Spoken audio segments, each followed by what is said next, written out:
रतन टाटा, ये नाम किसी पहचान का मोहताज नहीं है। इसके हजारों लाखों प्रशंसक हैं, इन्हें प्यार करने वाले, सम्मान करने वाले और चाहने वाले। और हो भी क्यों ना, क्योंकि अगर गौर से देखा जाए तो अगर टाटा फैमिली नहीं होती तो इस देश में कुछ भी नहीं होता। इस फैमिली ने देश के लिए जो किया है वो न कोई कर सकता है, न कभी जीवन में कर पाएगा। जब देश को इंफ्रास्ट्रक्चर के लिए स्टील की जरूरत थी तो देश में पहला स्टील का प्लांट लगाने वाली कंपनी टाटा। जब आईटी का दौर चला तो सबसे पहली आईटी कंपनी इंडिया की टाटा। इंडिया में जब एजुकेशन नहीं थी उस समय एजुकेशन देने के लिए, रिसर्च करने के लिए जो इंस्टीट्यूट खोला सबसे पहले टाटा। देश में सबसे पहला कैंसर हॉस्पिटल टाटा। देश का सबसे पहला होटल, उस जमाने में जब होटल के बाहर लिखा था dogs and Indians are not allowed, उस समय देश का सबसे भव्य होटल बनाने वाला ग्रुप टाटा।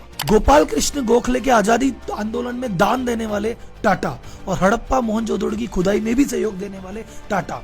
भारत देश के इतिहास में जितनी भी महत्वपूर्ण डेट और जितने भी महत्वपूर्ण इवेंट हुए हैं वहां पे आपको टाटा ग्रुप और टाटा फैमिली खड़ी नजर आएगी। दुनिया कमा के तो चैरिटी बहुत लोग करते हैं, जो चैरिटी करने के लिए कमाए उसे कहते हैं टाटा।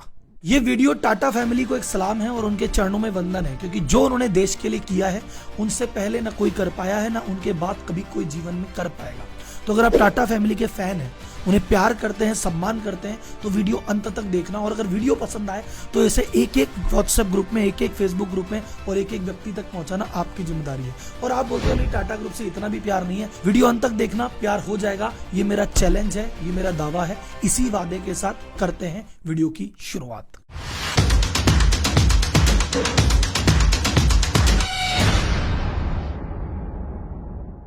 टाटा ग्रुप इतना बड़ा है कि इसकी 100 से ज्यादा डिफरेंट कंपनी है और इनमें से 29 कंपनियां शेयर बाजार में ऑलरेडी लिस्टेड है। टाटा ग्रुप का टोटल मार्केट कैप है 311 बिलियन और ये टोटल बीएसई के जो मार्केट कैप है उसका 9% अकेला है।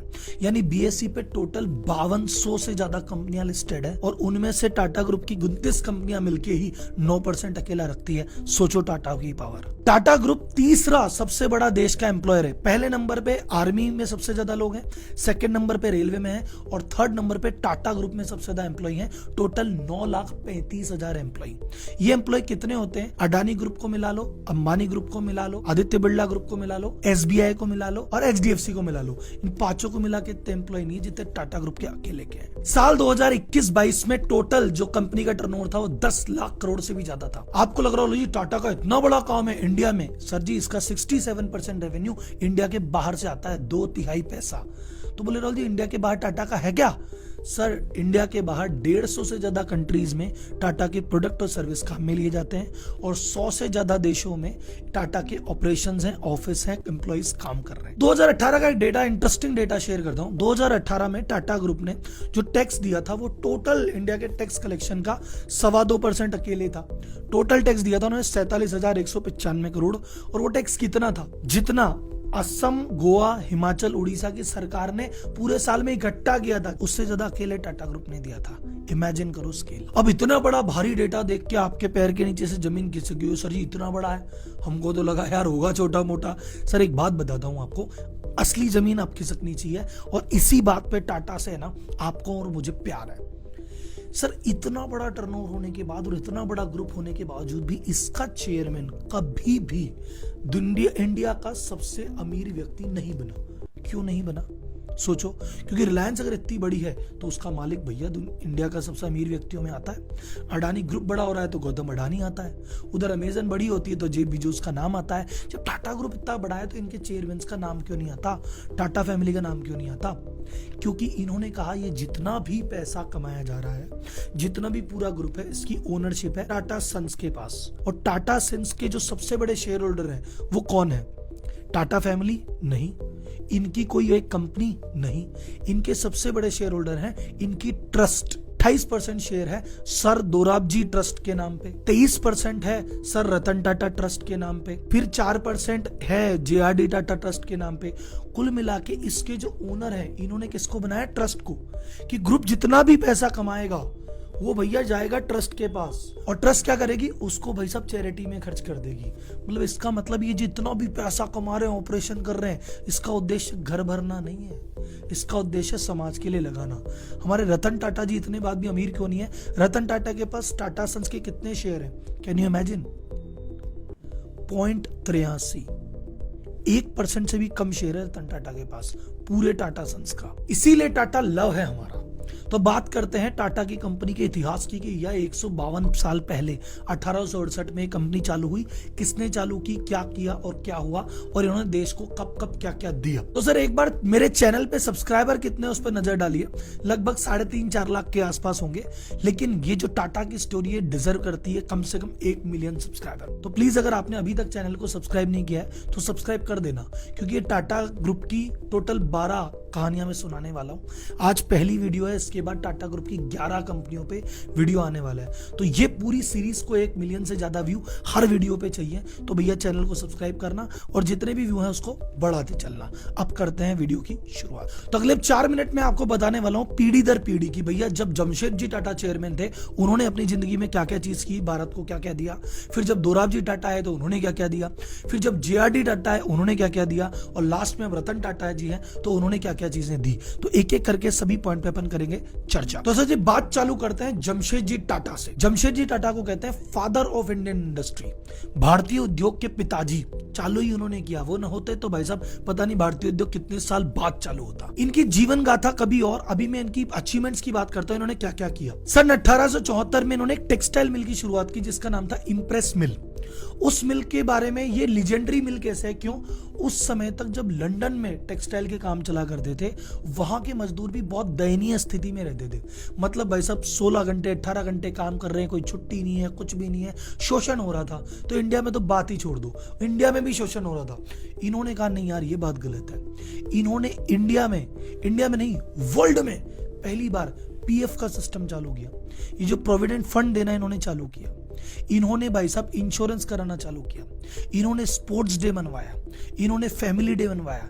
इन्होंने एम्प्लॉय को उस समय भाई साहब मार के काम कराया जाता था, उस समय एम्प्लॉय को गिफ्ट, बोनस, इंसेंटिव, ये सारी स्कीम चालू की जो भारत में नहीं पूरे विश्व में पहली थी। तो एम्प्लॉय के लिए उस समय ऐसी सोच रखी और वो सोच आज तक टाटा में फॉलो होती है। इसीलिए बीच में कहावत थी कि जूती पहनो तो बाटा की और नौकरी करो तो टाटा की। जमशेद जी ने अपने जीवन में 4 सपने देखे। उन्होंने कहा एक सपना कि इंडिया में स्टील प्लांट लगना चाहिए, एक इंडिया में हाइड्रो पावर का प्लांट लगना चाहिए, एक इंडिया में एक वर्ल्ड क्लास इंस्टीट्यूशन होना चाहिए और एक इंडिया में एक होटल होना चाहिए।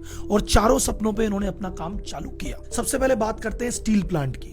ये लंदन में एक लेक्चर अटेंड कर रहे थे तो वहां पे एक बहुत फेमस इकोनॉमिस्ट थे थॉमस कार्लाइल। उन्होंने कहा अगर किसी भी कंट्री को ग्रोथ करनी है उसे स्टील प्रोडक्शन पे ध्यान देना पड़ेगा। जिस कंट्री में स्टील नहीं है उसकी ग्रोथ होगी नहीं। ये बात इनके घर में बैठ गई। इन्होंने कहा भैया इंडिया में स्टील प्लांट लगाना है। और उस समय इंडिया में स्टील का कंजम्पशन बिल्कुल नहीं था, प्लांट लगाने की तो छोड़ दो, अंग्रेजों का राज चल रहा था। तो उस समय इन्होंने कहा मैं तो भैया स्टील का प्लांट लगाऊंगा। तो उस समय अंग्रेजों ने इनकी बहुत हंसी उड़ाई। एक बंदा था फेडरिक एप्रिकॉट, उसने कहा अरे भाई साहब इंडिया में स्टील बनाएंगे क्या? अगर तुमने स्टील बना लिया तो भैया वो स्टील है ना मैं खाऊंगा ब्रेकफास्ट में, इतना सा तो तुम स्टील बना पाओगे। ये बात चुभती बात कह दी। लेकिन जमशेदजी टाटा ने हार नहीं मानी। उन्होंने भाई साहब ढूंढ के बहुत ज्यादा एफर्ट किए। अब टाटा स्टील कैसे बनाई, टिस्को कैसे बनाई, इसकी कहानी अलग से वीडियो में बनाऊंगा, पर शॉर्ट आपको बताऊं ना, शॉर्ट इतना सा है। उन्होंने बड़े स्ट्रगल के बाद साक्षी करके एक जगह थी, वहां पे प्लांट डाला और चीजें स्टील का प्लांट बना के स्टील का प्रोडक्शन चालू किया।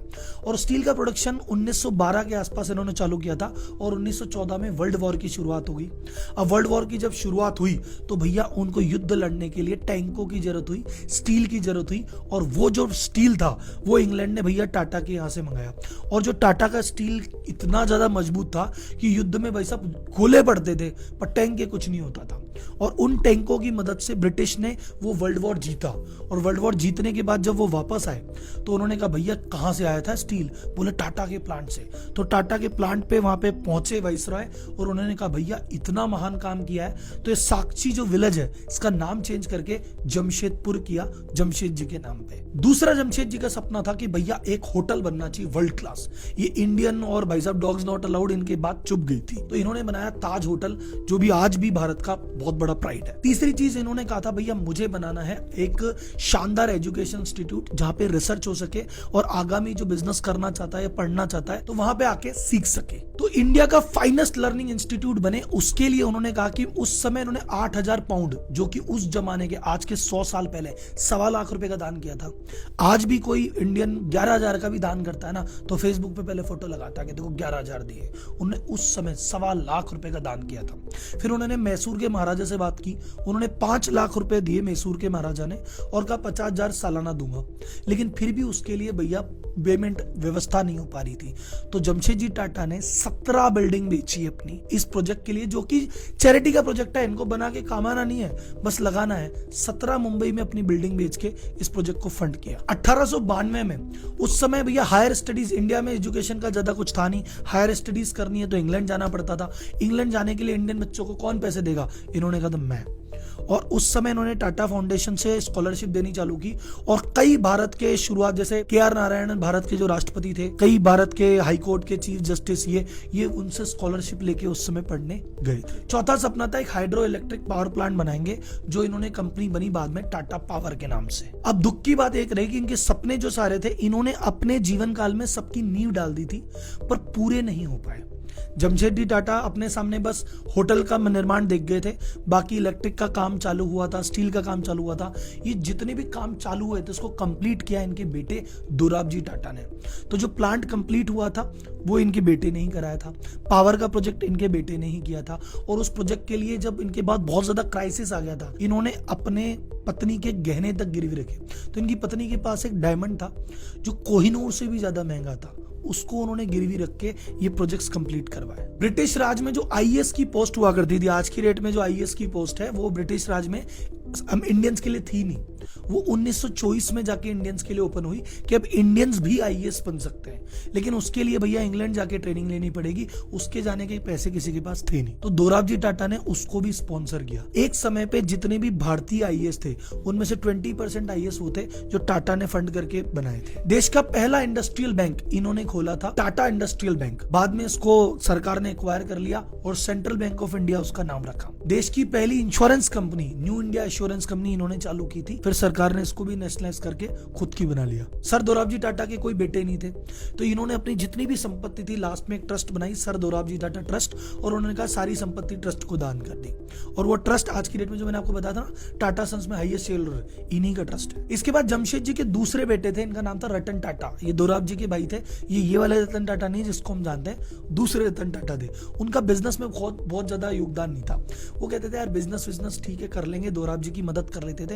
वो अदर एक्टिविटीज में ज्यादा थे। वो गोपाल कृष्ण गोखले से बहुत ज्यादा प्रेरित थे, तो उनकी जो उस समय आजादी का आंदोलन था उसको फंडिंग रतन टाटा ने की। अफ्रीका में महात्मा गांधी जी ने जो आंदोलन चलाया था रेसिज्म के खिलाफ, उसको 1.25 लाख की फंडिंग रतन टाटा ने की। इवन भारत में जो हड़प्पा मोहनजोदड़ो की खुदाई चल रही थी उसमें फंड कम पड़ गए, तो फंड कम पड़ गए तो बोले काम रोक दो।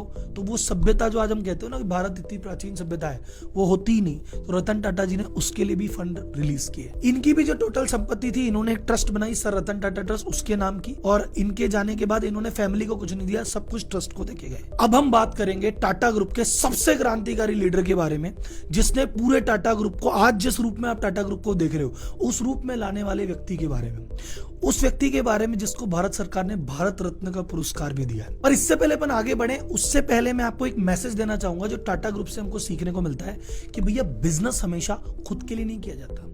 अगर खुद के और खुद के परिवार के लिए करना है तो नौकरी करो।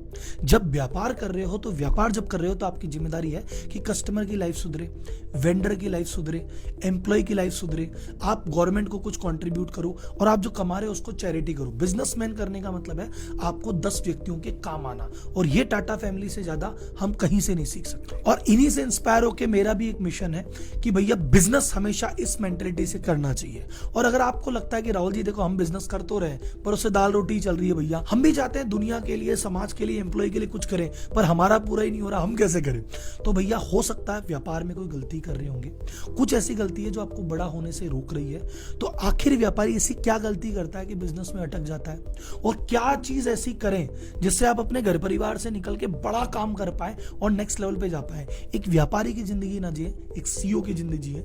उसके लिए मैं एक इंट्रोडक्टरी सेशन करता हूं हर संडे 4 घंटे का 10 से 2, जिसका नाम है व्यापारी टू सीयू, जिसमें हम डिस्कस करते हैं व्यापारी की क्या क्या प्रॉब्लम है, क्यों क्यों प्रॉब्लम में है, अटका है तो क्यों अटका है, और भाई साहब ये सीईओ बनेगा तो बनेगा कैसे, ये कैसे खुद के घर परिवार से निकल के बाकी सब लोगों के काम आ सकता है। तो ये तो भैया रिकॉर्डेड वीडियो है, मैं कैमरे के सामने बैठ के रिकॉर्ड करता हूँ।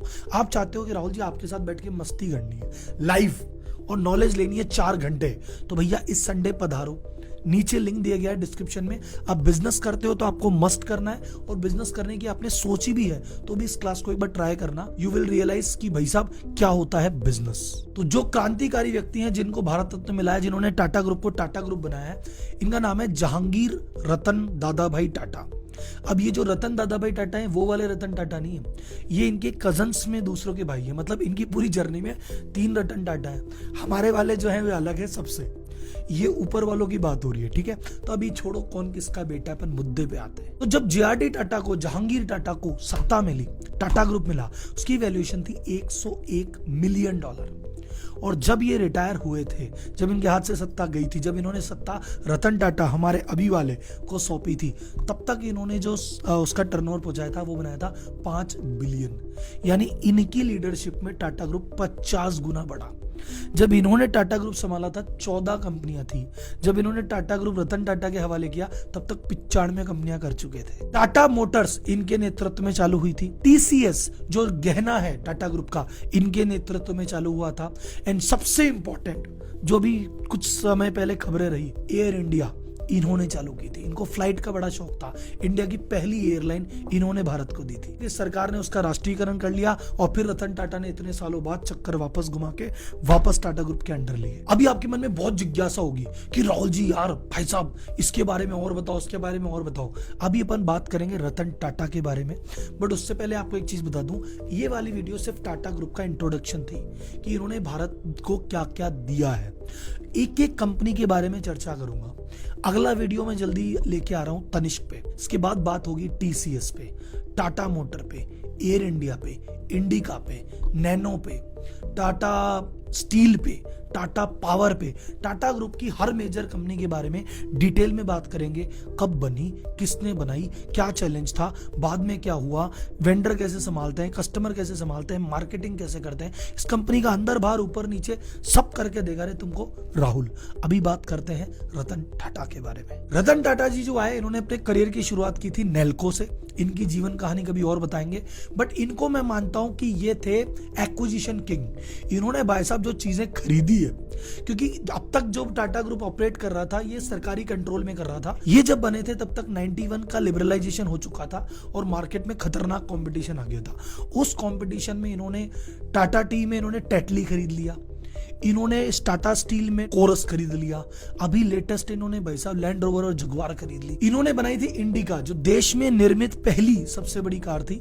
फिर उसके बाद इन्होंने नैनो लॉन्च की जो कि लकटकिया कार थी। तो इनके करियर में ताज वाली त्रासदी को इन्होंने कैसे हैंडल किया था, ये सारी चीजें इनके जीवन की हाईलाइट है, जो कि अपन आने वाली वीडियोस में धीरे धीरे करके डिस्कस करेंगे। तो ये स्टोरी थी टाटा के कंट्रीब्यूशन की। जितनी चीजें मैंने बताई है, बहुत सारी चीजें आपको पता होगी, बहुत सारी चीजें आपके लिए नहीं होगी, पर बहुत सारी चीजें अभी बाकी रह गई है। मैंने आपको नकली भारतीय वीडियो में प्रॉमिस किया था कि इंडियन हीरोज पे एक सीरीज चालू करूंगा, और इंडियन हीरो में टाटा से बड़ा हीरो आखिर है कौन। तो मैंने सीरीज की शुरुआत कर दी है। ये पहली वीडियो है, अभी बहुत सारी वीडियो आएगी। अभी शार्क टैंक आने वाला है, उसके जितने भी शार्क्स है सब पे एक एक वीडियो आने वाला है। आदित्य बिरला ग्रुप पे वीडियो आने वाला है, बजाज ग्रुप पे आने वाला है, महिंद्रा ग्रुप पे आने वाला है, और इंडियन बिजनेस को शुरुआत से लेके अब तक का एक एक बिजनेस ग्रुप, एक एक कंपनी, एक एक ब्रांड, एक एक प्रोडक्ट पे केस स्टडी आएगी। तो भैया ये चैनल अब बहुत ज्यादा वैल्यूएबल बनने वाला है। तो अगर अभी तक आपने सब्सक्राइब नहीं किया है तो सब्सक्राइब कर लो, हर वीडियो को लाइक करा करो। और भाई साहब मेरे मोटिवेशन के लिए अगर आप टाटा ग्रुप को प्यार करते हो, इस वीडियो को हर ग्रुप में, हर मैसेज में प्लीज पहुंचा देना। मैं चेक करूंगा कि मेरे पास भी 50 ग्रुप में मेंबर हूं, किस ग्रुप में कौन शेयर करता है। ठीक है, तो चलते हैं, मिलेंगे अगली वीडियो में। तब तक के लिए धन्यवाद। जय हिंद।